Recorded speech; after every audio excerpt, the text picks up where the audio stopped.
Halo, perkenalkan nama saya Esti Francisca Sembiring, kelas 11-nya A. Di sini saya akan menjelaskan kerjasama ekonomi internasional dengan mata pelajaran ekonomi yang dibimbing oleh Irwanto Situmorang SPD asal sekolah SMA 1 Padu Boarding School. Jadi tujuan kerjasama ekonomi internasional ini dapat memiliki dampak yang sangat penting bagi kemajuan negara. Jadi untuk melakukan atau melaksanakan kerjasama ekonomi internasional ini harus memiliki persetujuan antar negara.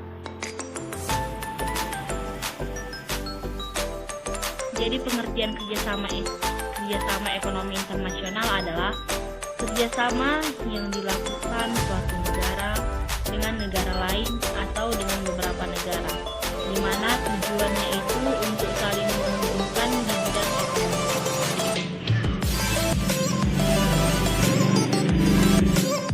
Dan selanjutnya itu ada manfaat yang diperoleh Indonesia. Jadi ada beberapa manfaat dari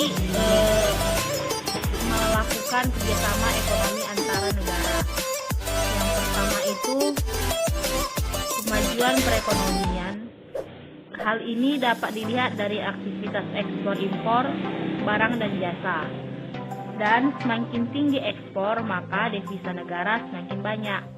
Yang kedua itu, Indonesia dapat memperoleh kemudahan mendapatkan bahan baku yang diperlukan untuk proses produksi. Jadi maksudnya ini untuk melakukan kerjasama itu manfaatnya kita saling menguntungkan. Antara negara lain kita dapat memperoleh barang yang tidak kita miliki. Yang ketiga itu dapat membuka lapangan kerja baru sehingga dapat mengurangi pengangguran dan kemiskinan. Jadi kita dapat mengirim TKW atau tenaga-tenaga kerja yang ada di Indonesia ke negara luar untuk mengurangi kemiskinan atau pengangguran yang ada di negara Indonesia. Dan selanjutnya itu Indonesia mempunyai kesempatan untuk menimba ilmu pengetahuan dan teknologi dan negara maju. Jadi para pelajar Indonesia dapat menempuh pendidikannya di negara luar karena adanya kerjasama antara negara tersebut dan memiliki persetujuan atau perjanjian. Yang terakhir ada negara dapat mengimpor barang-barang tertentu yang akan mahal bila diproduksi sendiri. Dan selanjutnya itu ada bentuk-bentuk kerjasama. Bentuk-bentuk kerjasama ini memiliki beberapa bagian. Dan ada menurut bidang kerjasama.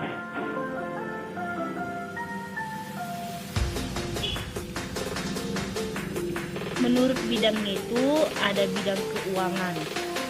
Jadi bidang keuangan ini, kerja bidang ini sangat dibutuhkan negara-negara berkembang. Gunanya untuk membiayai pembangunan serta meningkatkan kesejahteraan masyarakat. Contohnya itu IMF atau International Monetary Fund atau dana moneter. Dan selanjutnya itu ada bidang perdagangan. Bidang perdagangan itu membicarakan masalah jenis dan jumlah barang yang ingin diperjualbelikan, termaksud dalam pengaturan tentang pengenaan pajak ekspor dan tarif dan lain bagi negara anggota. Contohnya itu ada WTO atau World Trade Organization. Dan selanjutnya ada bidang perburuhan. Bidang perburuhan mengatur masalah hak-hak dan kewajiban buruh, serta masalah peningkatan terhadap hidup dan kesehatan buruh bagi negara-negara anggota. Contohnya itu ILO, International Labour Organization. Menurut ruang lingkup kerja. Adapun beberapa bagian, yang pertama itu kerjasama bilateral. Jadi kerjasama bilateral itu antara dua negara. Sifatnya membantu pada bidang produksi, perdagangan, dan lain-lain yang saling Jadi kerjasama bilateral itu hanya dilakukan oleh dua negara saja.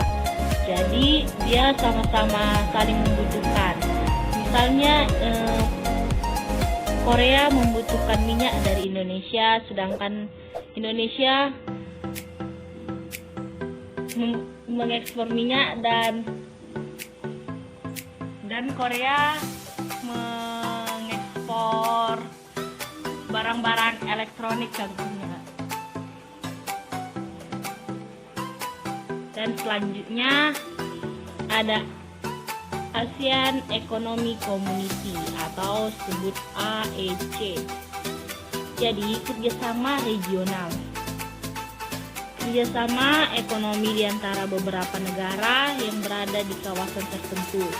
Contoh ASEAN atau sering juga disebut Association of South Asian Nations.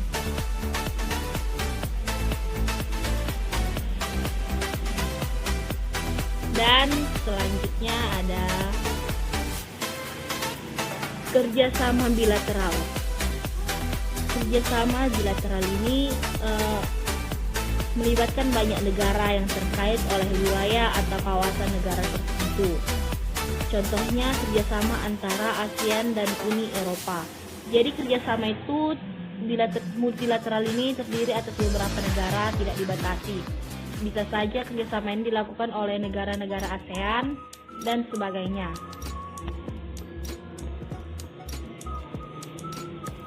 Dan selanjutnya itu ada kerjasama antar regional.